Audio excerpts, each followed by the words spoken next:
The world is not fair, and the people who succeed are the ones who accepted that reality before you did. Right now, somewhere, a person less intelligent than you, less decent than you, and far less deserving than you is winning. Not because they are superior, but because they understand power.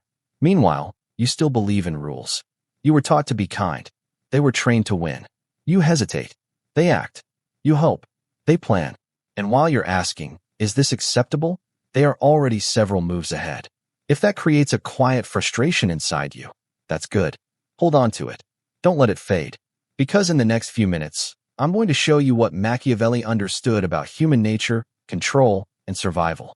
Once you understand it, you will never view fairness the same way again. This is not about becoming immoral. It's about preventing yourself from being exploited. Ready to develop dangerous confidence? Let's begin. Number 1. You were taught that fairness is a virtue. That if you work hard, stay modest, and wait patiently, rewards will eventually arrive. But that belief is exactly why you've been losing. While you were waiting, someone else was taking. While you followed invisible rules, they were changing them. And while you expected mutual respect, they were using your predictability against you. Fairness is not real. It is a story designed to keep capable people obedient while ruthless individuals move ahead. Look at your own experiences. How often have you shown respect to people who disrespected you? How many times have you helped those who never returned the effort? How frequently have you waited your turn while others cut ahead? You didn't lose because you lacked value. You lost because you were conditioned to believe justice would appear on its own. It doesn't. Machiavelli understood this. He said, men should either be treated generously or destroyed because they take revenge for slight injuries, but for severe ones, they cannot. This was not an invitation to cruelty. It was a warning. Half measures create resentment, not respect. Being fair with unfair people turns you into a target because in power dynamics, moral high ground offers no protection, only leverage does. Here's how this shows up in real life. You try to justify yourself to someone who mocks you. You give repeated chances to people who abuse the first one. You wait for recognition instead of claiming your worth. And the result? You're ignored. You're used. You feel resentment, but you stay inactive. That's the trap. The moment you expect fairness, you hand control to someone who knows how to exploit that expectation. Psychological dominance doesn't come from playing fair. It comes from playing intelligently. When someone disrespects you, don't argue. Don't explain. Make sure there is a cost. You don't need volume or threats. You need to be someone who does not allow boundaries to be crossed twice. Make your limits expensive. Make your presence undeniable. If treating you well brings no benefit, and treating you poorly brings no consequences, you are teaching the world to dismiss your value. Ruthlessness here is not cruelty. It is clarity. It is understanding that when a line is crossed, there is no debate, only action. It is realizing that silence in response to disrespect teaches others that disrespect is acceptable. Fairness without power is simply submission disguised as politeness. So stop playing fair with people who refuse to do the same. Stop waiting for justice in a system built by manipulators. Shift your focus from how can I be liked to how do I become impossible to ignore. From how do I keep peace to how do I ensure disrespect is never rewarded again. Let others believe in idealized justice. You will believe in outcomes. Let others follow rules written by the powerful. You will define your own terms. This is the first step towards psychological sovereignty, not because you seek conflict, but because you recognize a truth Machiavelli understood 5 centuries ago. The game is only fair for those willing to make it so. Number 2. When most people hear the word ruthless, they imagine someone aggressive, emotional, explosive. That image is wrong. True ruthlessness is quiet, calculated, and controlled. It is not chaos. It is precision. Ruthless individuals are not the ones losing control. They are the ones who remain calm and composed while others unravel. They don't react emotionally. They respond strategically. That is where their power comes from. Emotionally reactive people are easy to manipulate. One insult, one rejection, one moment of discomfort, and they lose balance. Anger makes them reckless. Sadness makes them passive. Pride makes them defensive.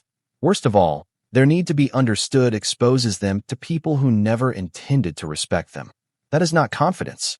That is psychological exposure. Now compare that to the Machiavellian operator, the one who doesn't flinch. Someone embarrasses them publicly. They don't explain. They don't defend. They take mental notes. They wait. And when they respond, it isn't loud. It's not chaotic or emotional. It's precise and final. This is what Machiavelli meant when he said harm should be delivered all at once. In simple terms, don't get dragged into emotional exchanges. Don't trade blows in public. Deliver a single, deliberate consequence that leaves no space for retaliation. Not because you lack empathy, but because you value efficiency.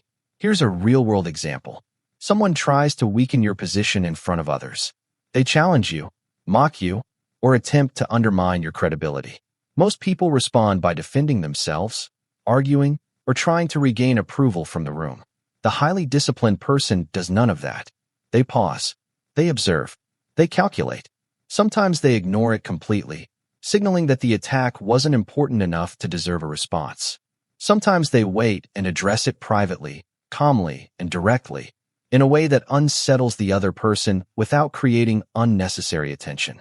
Or they use the moment to demonstrate composure, allowing the behavior to expose the attacker's insecurity on its own. Whatever the response, it's intentional. Emotional discipline means understanding that not every insult deserves your energy. Not every challenge requires engagement. You respond only when it benefits you, and you do so in a way that strengthens your position, not your ego. This is how real power functions. Think about the most psychologically dominant people you know. Do they raise their voice when disrespected? Do they over-explain when misunderstood? Do they react impulsively when things don't go their way? No. They pause. They assess. They act when it matters. And when they do, they're precise. This is why ruthlessness begins with emotional control. You cannot lead if you're easily provoked. You cannot dominate if others can predict your reactions. You cannot command respect if your emotions destabilize you.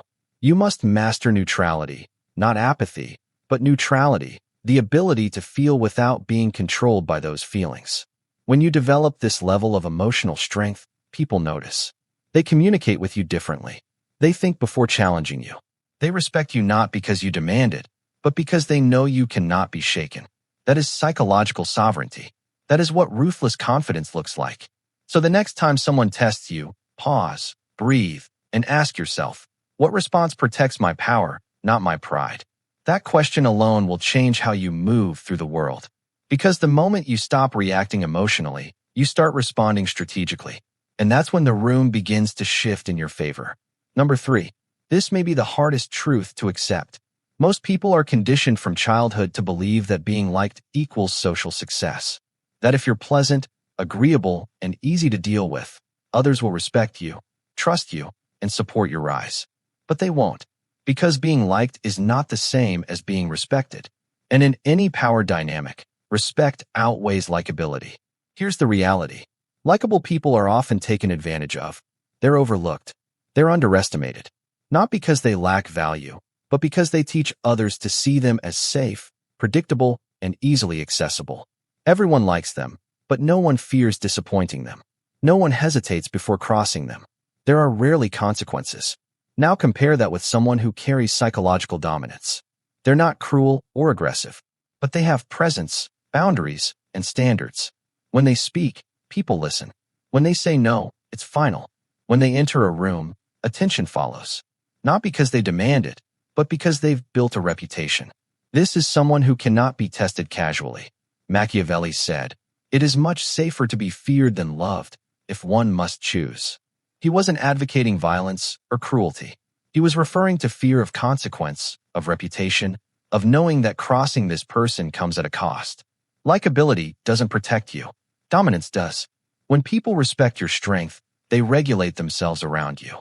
They choose their words carefully. They consider their actions. They understand that your tolerance has limits.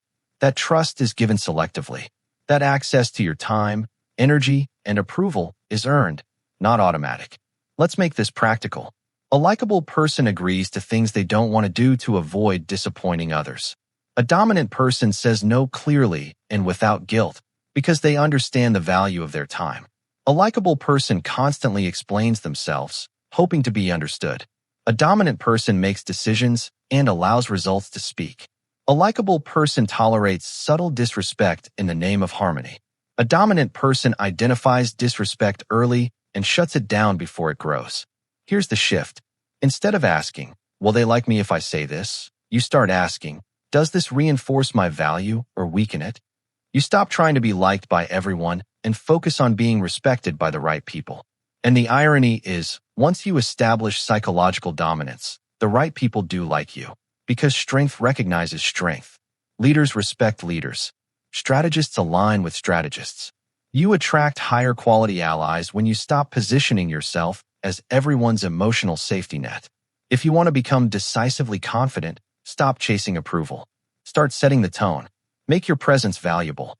Make your standards visible and allow others to decide whether they meet them without lowering them for comfort. Because in the end, likability earns attention. Psychological dominance earns power. And power doesn't ask to be liked. It determines who speaks. Number 4. The quickest way to lose power is to talk more than you act. Weak people issue warnings. Strong people take action. Every time you threaten consequences without following through, you train others to ignore you. Every delay, every hesitation, every next time erodes your credibility. And credibility is the currency of power. Here's where most people fail. They make emotional demands, repeat boundaries without enforcement, and expect change through guilt. They say things like, if this happens again, I'm done, and then stay. Or, if you keep disrespecting me, I'll leave, and then return. These aren't boundaries. They're performances. And people recognize that immediately. Once others realize you won't act, your words lose weight. That's how you become psychologically invisible. Now compare that to someone who moves without announcement. They don't threaten. They decide. They don't argue. They reposition. When they speak, it happens. When they act, it's final. No theatrics. No negotiations. Just consequences that communicate more clearly than words ever could. Machiavelli said, if an injury must be done, it should be done so completely that revenge need not be feared. Psychologically, this means that when you must make a power move, make it clean, direct, and irreversible. Don't drag it out. Don't personalize it. Make it decisive. In practice, it looks like this. Someone repeatedly disrespects you in public. The weak response is to ask for respect again, complain to others, or offer endless chances.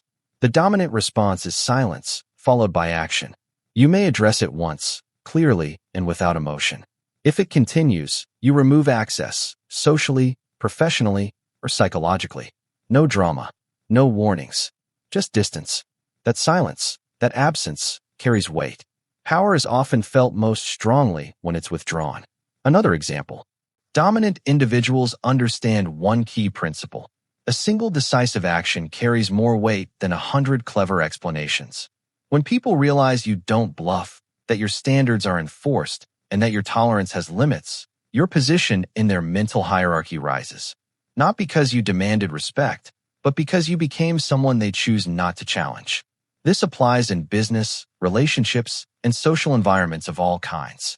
People respect consistency, not noise. They trust action, not emotion. So stop over-explaining. Stop repeating yourself. Start delivering quiet consequences with certainty. The rule is straightforward. Make fewer threats. Act faster. Create lasting effects. You don't need to raise your voice. You don't need to justify every move.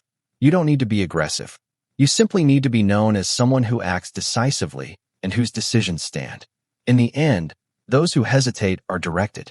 Those who decide take the lead. Number 5. People don't respond to who you truly are. They respond to who they believe you are. In a world where perception travels faster than truth, power belongs to those who shape the narrative, not just the facts. Most people focus on being good. They work hard, act ethically, and assume it will be recognized. But human psychology doesn't reward quiet excellence. It rewards visibility, storytelling, and control over perception. If you don't manage your image, someone else will, and you likely won't approve of their version. Here's the core reality. Reputation is leverage. It speaks before you do. It enters rooms before your presence does. It influences decisions, opportunities, and respect before you ever speak. Machiavelli captured this clearly. Everyone sees what you appear to be, but few experience who you really are. Translation: appearance isn't superficial, it's strategic. Psychologically dominant people don't just work silently. They manage what their silence communicates. They understand influence isn't only about what's true, but about what's believed. And belief is shaped by signals, cues, and consistent narrative control. Let's ground this in reality. Picture two people with equal skill. One presents confidence, upright posture, steady eye contact, a firm voice, and deliberate words. The other slouches, speaks softly, avoids confrontation, and minimizes achievements. Who earns respect? Not the most skilled, but the one who presents themselves strategically. This isn't about pretending to be someone else. It's about being intentional in how you express who you are. It's about aligning perception with value. People judge before they understand, and you only get one opportunity to establish that frame. Here's how to manage perception like a strategist. Own your narrative. Don't wait for others to interpret your actions. Define what they mean. Frame ambition as leadership. Frame boundaries as self-respect. Frame detachment as discernment. Control what you share. Mystery creates power. Don't unload insecurities hoping vulnerability will earn respect. Share selectively and with intention. Let people wonder. Let them fill in the gaps with admiration. Choose associations carefully. Who you're seen with influences how you're perceived. Align yourself with people, places, and actions that reinforce the image you want strengthened. Project strength subtly. Your tone, posture, pace, these are psychological signals. Move with purpose. Speak as if your words carry weight. Enter rooms as someone who belongs, without arrogance. Control the optics of conflict. When someone disrespects you, don't simply react. Reframe their behavior. Make it clear their actions say more about them than about you. Let others see that you don't respond emotionally. You reposition strategically. Because the truth is, in every interaction, people are evaluating you. Are you confident? Are you valuable? Are you someone to respect or someone to test? You answer those questions not with facts, but with framing.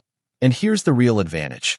Once you master perception, reality begins to shift in your favor. People treat you as more capable, more influential, more essential, simply because your image tells them to.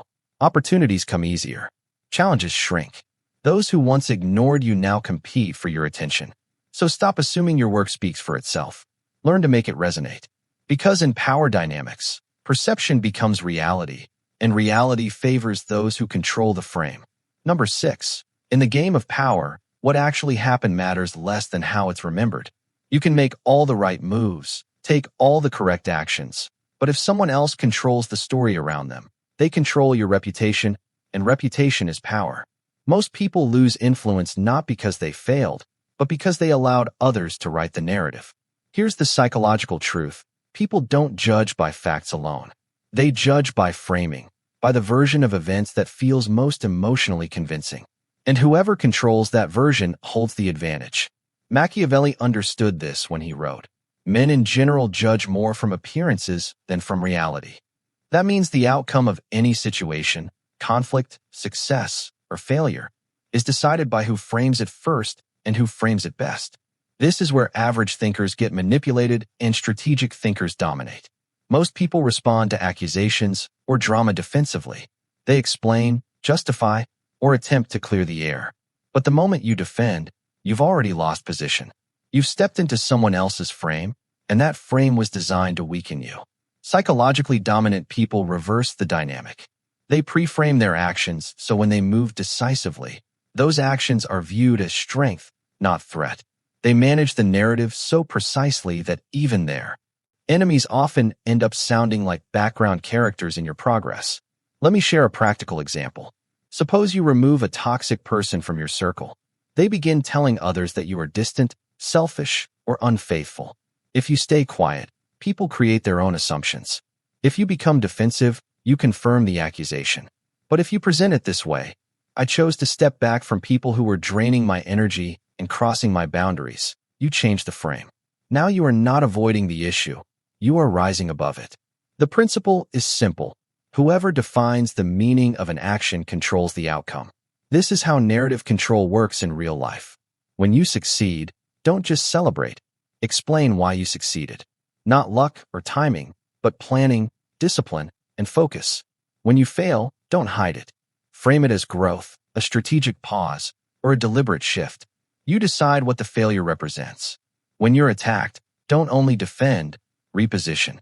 Allow the attacker's behavior to expose their character. Make it clear that resistance simply confirms your relevance.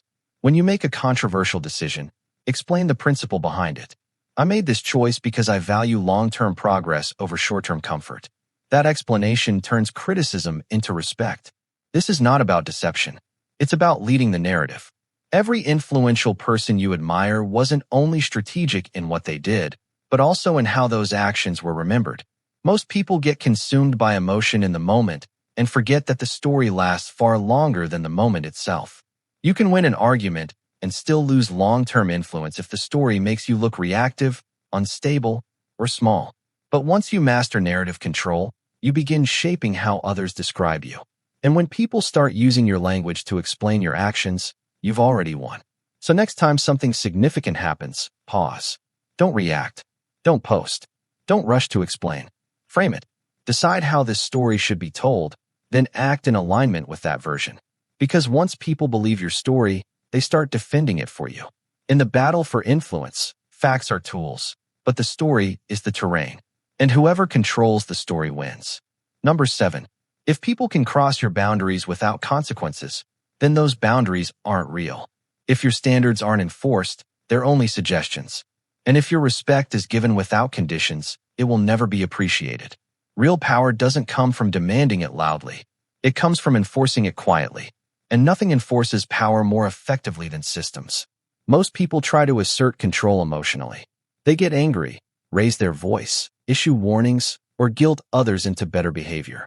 But emotion-based authority is weak. It depends on your mood, and once people notice that, they learn how to trigger or outlast your reactions. That's how control slips away. Machiavelli explained it clearly. A wise ruler relies on what is within his control, not on others. In practical terms, that means building systems that automatically reward or restrict access based on how people treat you. No threats, no shouting, just consistent, predictable consequences applied without drama and without explanation. Think of it this way.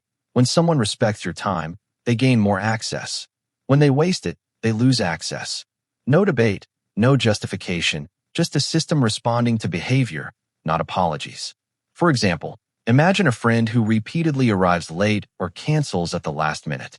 Most people either complain, build resentment, or tolerate it. A system-driven person changes the structure. You stop including them in important plans. You organize your time with those who respect it, and you don't announce the change, you apply it. The silence becomes the consequence, and it communicates everything.